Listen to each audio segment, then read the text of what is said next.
So I'm bored and I couldn't really think of any other videos to make because there's going to be a few weeks of no UFC and not really any news until like the next 3 weeks. So I'm going to talk about the best underdog wins of 2025. Starting off the list, MERAB versus UMAR. That was a big one nobody talks about really.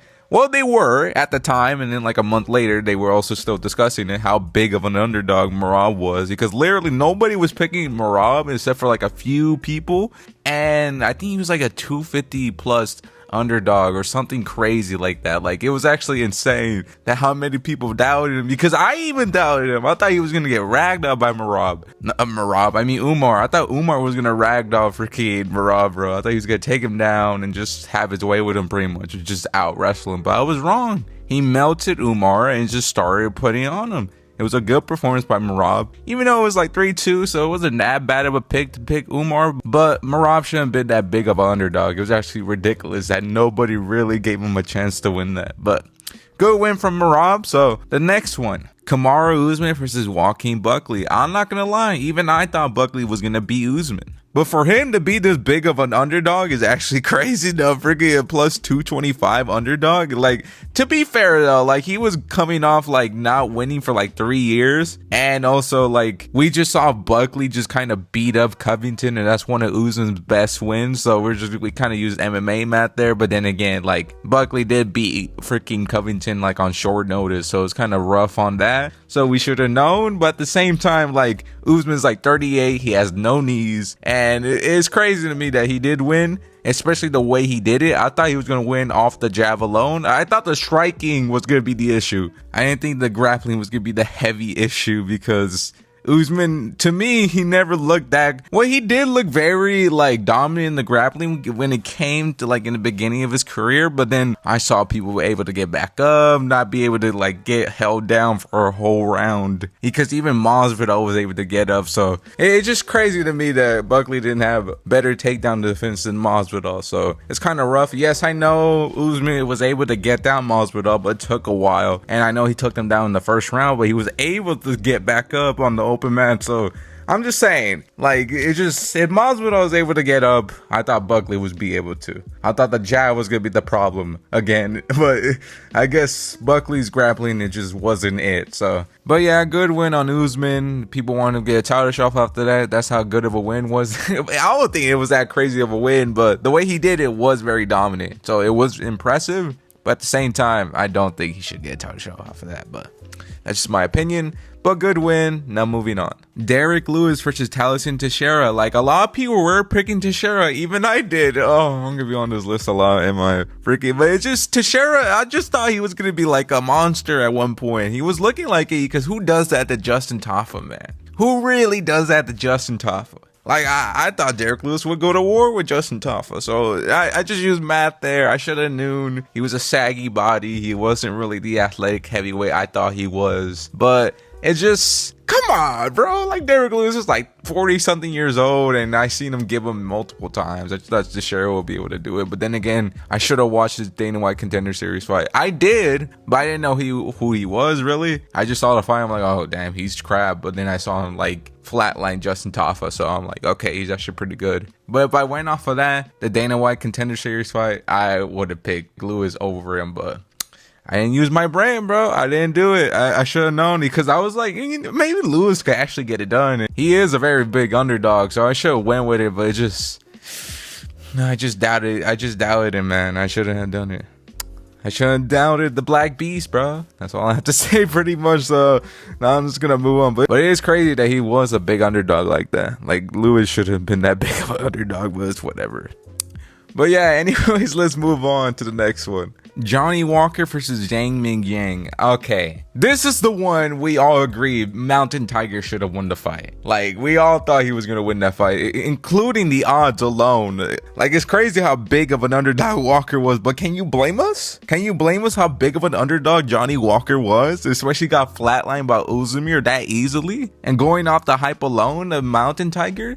Big China? Like, what did you expect? I was not expecting that. Like, I generally almost skipped the card because I was like, okay, Johnny Walker's gonna get KO'd in the first round and that's gonna be pretty much it. But no, he tried taking him down. That didn't work out. He threw some leg kicks and Zhang Mingyang couldn't check him and he got kind of fraud checked. So that was pretty much it for Zhang Mingyang, but he's still gonna make a comeback, bro. He's gonna be like freaking, I don't know who you could give him. I don't think he was that highly ranked. Who would you give him? Manyfield, give him Manyfield, bro. That's a decent win for Mountain Tiger to make him come back up in the rankings, and then we can have that rematch, and then we could beat Johnny Walker, bro. Because that's the fluke, man. People forget, man. That was the fluke. What are you talking about? His leg is done. He's clearly pulling guard.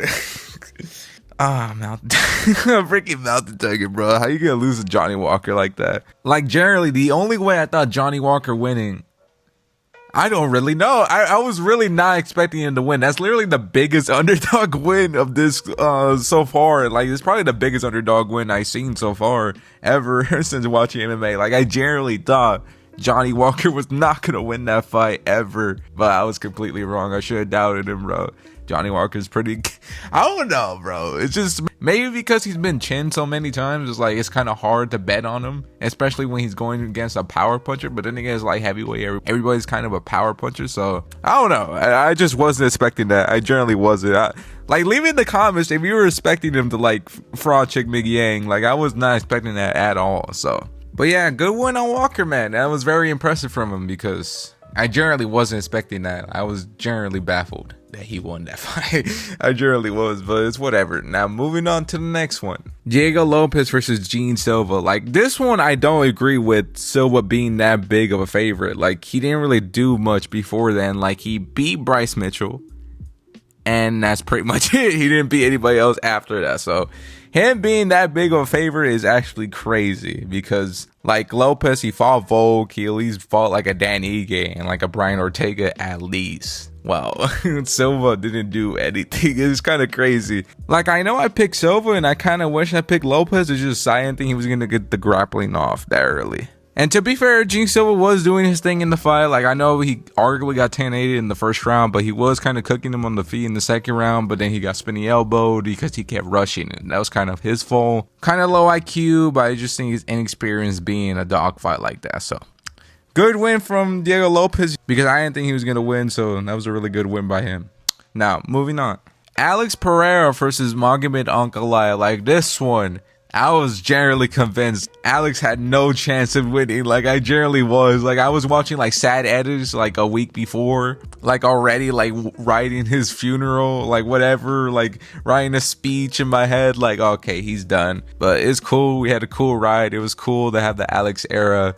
Like, it was fun. He was active, but then he proved me wrong, man. He KO'd Big Ank. Like, I thought Ankalaev was gonna KO Alex. I'm not gonna lie. I even picked him like, I think third round KO, doing the same thing we did in the first fight, and then like catching Alex being aggressive. But like, you would expect that Alex was gonna come out aggressive and you would have a game plan for that, but he didn't. It was actually kind of weird. But good one from Alex. It was actually generally a really fun time when he won the fight because we weren't really getting that many underdog wins when it came to like excitement and helping the sport. So it was kind of nice to see Alex Pereira win, bro. Like, I generally wasn't expecting that. I was so happy. You should have saw me, bro. I was jumping for joy when he KO'd him. Like, I was generally worried. I'm like, no, don't get back up, Ankalaev. Just take an L real quick. I need you to lose for the sport. Like, at the time, the sport felt like it was dying for a little bit before Alex won. I'm not gonna lie, because the predictions were getting easily to predict because everything was coming out the same. We really needed a big underdog win, and Alex gave it to us, bro. It was very nice, bro.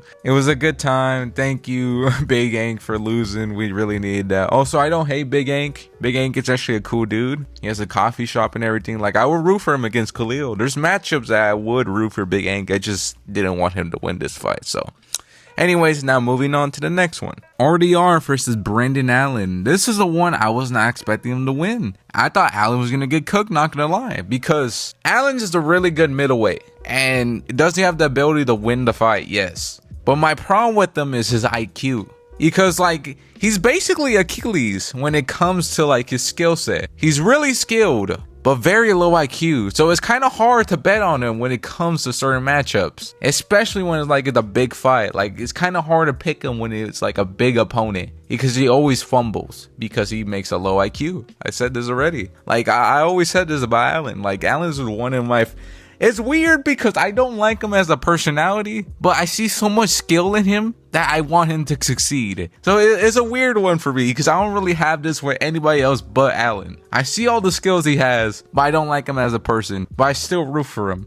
It's a weird thing I have with him, but it's whatever with that. But I was generally surprised when he beat RDR. Granted, it was going how I thought the fight was going to go against RDR. I thought Allen was good. Well, I was expecting to get cooked early, and then Allen just flips it on him. It's usually Allen puts it on him early and then he starts getting cooked. Like that was kind of a weird thing, but RDR kind of gave up. It was mostly the positions he was in. I think he gassed out his legs away. Like people forget that like Allen had him in weird positions where like he's kind of like there was one position where he had like his legs over his head. Like I know that's gonna gas you out. Like especially RDR was just trying to go for submission after submission, and that was something you shouldn't do with Allen, because when he's on top, Allen is on top. Like it's kind of hard to get him off of you. Like he showed that against Fluffy, like other opponents as well. Like he's hard to like get off of, especially early. So that was kind of a dumb decision when it came to RDR. But yeah, man, I don't know. I was very happy when Allen won the fight because I wasn't picking him, and I don't think the majority of people were. And he wasn't even that big of a underdog when it came to the odds, but I don't think anybody was really picking Allen like that. And it was actually kind of crazy, but not really, because I thought he was going to lose. So good win from Allen. Wasn't expecting that, and I hope he beats... I don't know. I don't really want him to beat DDP. Like, if you give him somebody else, like a... I don't know, like an Izzy or something, I wouldn't be that mad at it. I would root for him against Izzy. I would root for him against everybody, pretty much. I think I just said roof. But you get what I mean. I'm a very big fan of Allen, but not really, kind of. But I will root for him to succeed. But then again, he doesn't beat Hamzat though, so it's kind of rough. But he's still young though. We can make improvement. We can make improvements, and we could get to the title maybe. I don't think so, but you never know, man. This is a crazy sport, man. People forget, man. Michael Bisping was champion, man. If Bisping could become champion, man, I'm just saying, Allen has a good shot, man. But yeah, good win from Allen.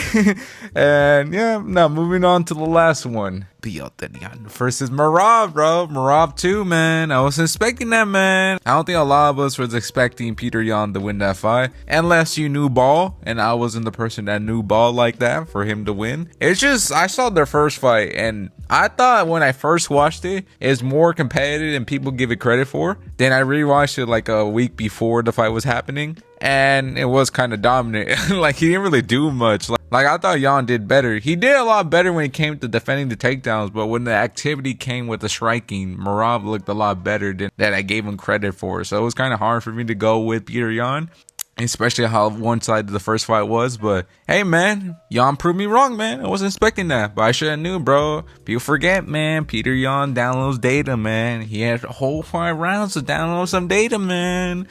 Oh, Yan. It was kind of cool to see him win, especially like how big of an underdog he was. Like, he generally probably was one of the biggest underdogs besides Johnny Walker versus Zhang Yang, or maybe a few others, but I'm pretty sure he was like he was a very big underdog. So that was a good win from Yan. I'm happy that Piotr Yan won. He was a cool dude. He's still a cool dude, but he is kind of a bully though. I'll say that. Like, I don't know if you guys ever seen like that one clip where he's in the gym and like Tiger Muay Thai, whatever. He just freaking just started flexing out of nowhere and just started like bullying people. Like, he grabbed a dude and freaking just all aggressively.